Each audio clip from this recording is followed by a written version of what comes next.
recognize the member from Toronto St. Paul's. Thank you, Speaker. My question is to the Premier. The Optometry Job Action has entered its 3rd month, and children, seniors, and people with complex eye care needs in Toronto St. Paul's, my community, and across Ontario are suffering.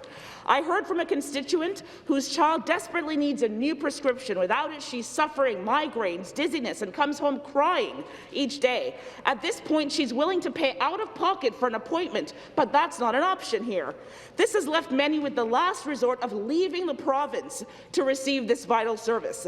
This is no longer solely a healthcare issue, it's an economic one, as people leave the province moving their money into other jurisdictions to boost their recovery without other options. My question is to the Premier. For a government that claims to speak dollars and cents, is this enough now for you to get a fair deal in the hands of optometrists and get them caring for their patients in need, as we know they want to in Ontario? Thank you.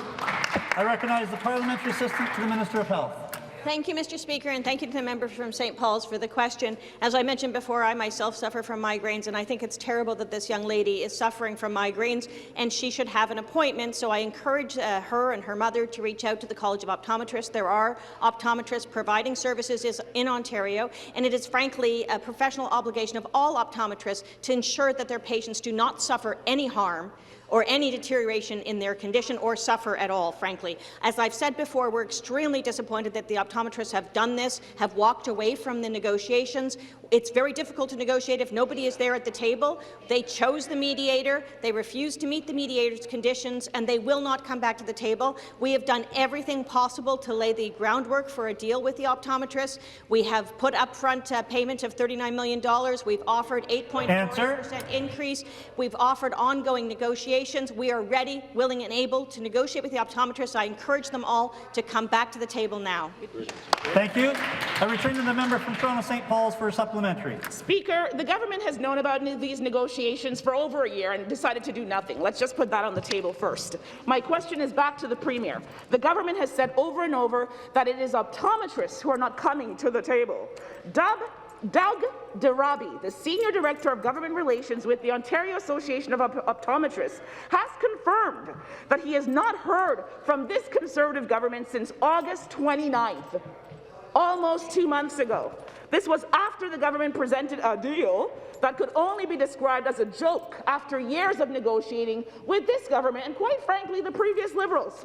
A day of meetings through mediators and lawyers costs each side approximately $15,000. While this government may be comfortable spending taxpayer money on poor, unfair negotiations, the OAO does not have these means. My question is to the Premier. When can the Ontario Association of Optometrists expect a fair, realistic deal that will get them back to their patients they so desperately want to see here in Ontario? Thank you. To the Assistant to the Minister of Health.